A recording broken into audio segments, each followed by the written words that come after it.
harsa madangi jagat duk mungup-mungupane sautake bukir marbaba tang sumirat keneng soroting surya mega lan gunung-gunung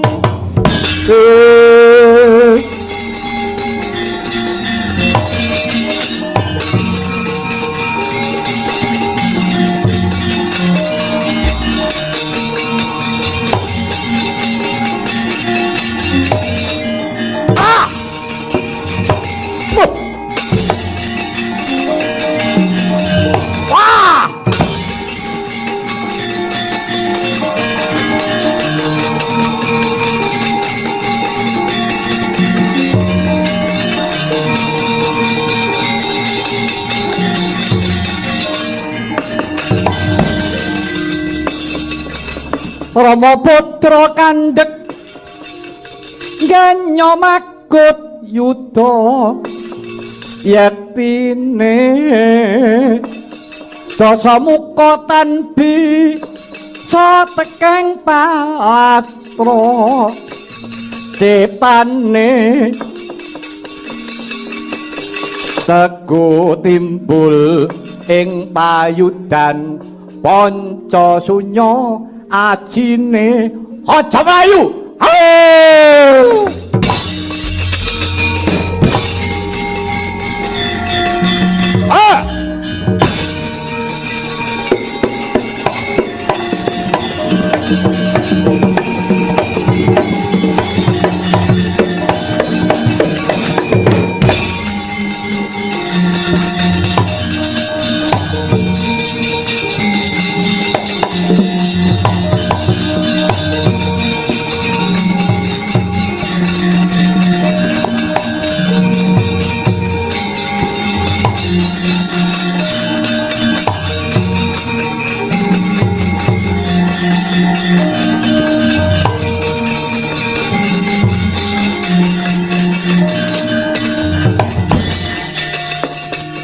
Doranoman piye Kyai kula bener mireng asu mbaung iya kaya ning Surna Srenggala mbaung kae mau lagi niku Dasamuka niku anggere mati urip melih ajine panca sunya mesti mbaung sebab apa Dasamuka anggere mbaung kok urip meneh. Ngaten nggih. Biyen Dasamuka niku laire mboten wujud menungsa. Wujude niku daging tengkelan. Rupane daging niku abang, ireng, kuning, putih. Lah daging tengkelan papat niku wau diwadahi Bokor Kencana. Sing madhahi sinten Ratu Ngalengka Prabu Sumali-raja niku mbae Dasamuka niku lah disukake enten sukuning Gunung Gohkarna ditapake enten mriku kocape nganti pinten-pinten taun lah bareng wancine bangun esuk enten asu mbaung suarane nggih kaya ngoten niku bareng ilange ngasu baung cenger tangise jabang bayi dadine salah suwijine nggih Dasamuka niku Kumbakarna Sarpakena Kala Gunawan Wibisana ngaten Kyai nggih mula Dasamuka niku anggere mati aji panca sunya metu mesti baung jalaran biyen uripe ya karo asu baung mati nggih asu baung niku Rahwana. Ngoten niku bukune nggih enten. Iya aku ya ora maidole lah nggih mbok menawa Semar ki ngayawara. Saniki ngaten. Mengke yen pun ketiban pusakane Sri Rama Guwa Wijaya mang bedolke gunung ngurungan mang entepke kali Rahwana mesti ora bakal baung melih.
garwaning pun Kakang Yayi Rekyan Warasinta. Apa sababe Siadi kok banjur tawang-tawang tangis? Apa jeneng sira getune kelawan patine Sidasa Muka peda apa mbok getuni? Yayi Sinta. Duh Pangeran Rama sesembahan kula Pangeran. Ngaturaken kauningan. Pangeran menawi Prabu Rahwana menika ingkang ngukir jiwa raga kula, menika bapak kula. Lho.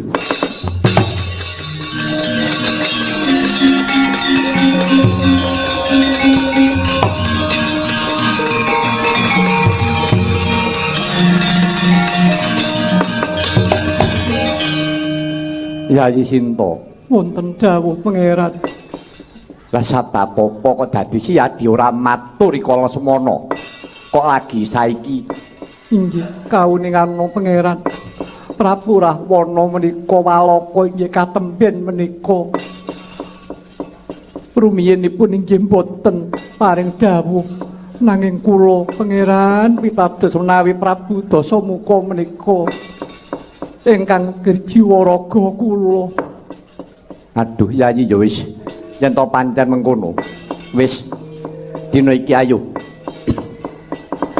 Siadi manuta kawan pun Kakang tetepa Siadi dadi garwaning pun Kakang mangke rumiyin Raden kula mboten badhe kawratan nanging menapa paduka mboten jubriya kaliyan kula ing atasipun kula menika sampun dipun singitaken Rahwana sampun pinten-pinten warsa.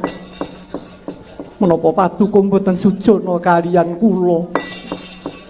Pun Kakang lair tursing batin, pun Kakang ora sujana Yayi. Nanging minangka kangge tandha yektinipun Pangeran, kula kepengin badhe sesuci langkung rumiyin. Yen pancen Siadi bakal sesuci, sira kepengin bakal siram nganggo banyu apa? Nggih dinten menika kula kepengin badhe manjing lebeting patunon. Kula aturi ndamelaken patunon. Yen ngono kuwi bakal mati obong.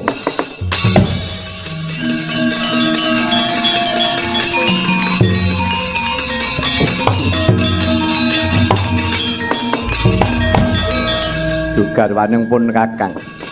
Mbaya aja werna-werna ta Yayi panyuwunmu. Kok gawe giris gawe miris yen to kowe manjing jroning patunon tekse manjing jroning dahana yen to nganti kowe cilik lara gedhe temekaning pati piye menawi ngantos kula alit sakit ageng dumuginipun pejah lha inggih mriku menika dunungipun kula sampun boten suci malih yo nadyan to kanthi abot tiyasing pun Kakang Anoman wonten dawuh yasakna patunon pun Kakang bakal mituruti panyuwune Yayi Sinta.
murup mangalat-alat genining patunon Sri Rama Wijaya minangkani panyuwunira ingkang garwa Dewi Rekyan Warasinta mesen jroning penggalih Dewi Sinta dupi mulat uruping daana sigra manjing uruping geni sumempul wonten beting alatu ingkang murup mangalat-alat kapidara Sri Rama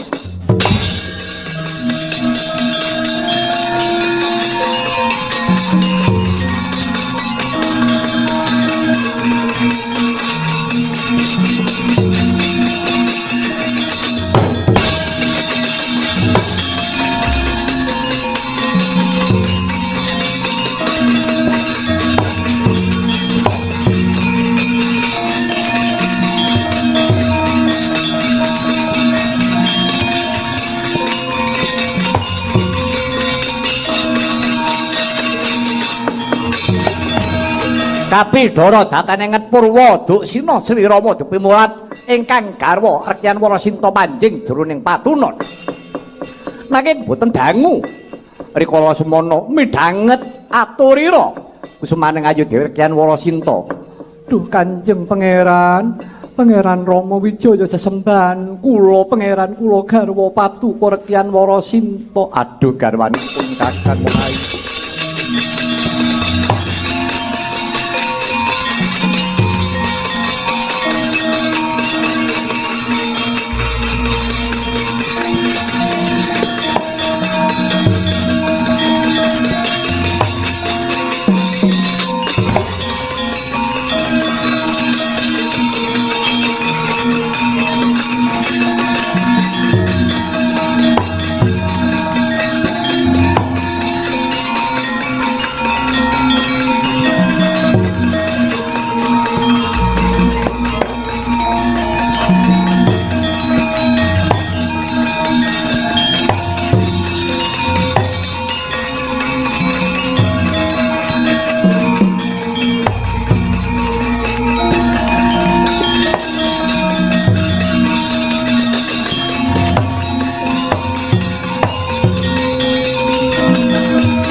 kacarita riwusnya punang dahana sirep Sang Hyang Rekyan Warasinta mija saking madyaning dahana sumunar cahyane tatan mantra-mantra kalamunta Dewi Rekyan Warasinta pandan maning Batari Sri Widawati ingkang wis kekanten astra kawan Sang Hyang Bathara Wisnu.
Berdening pangastuti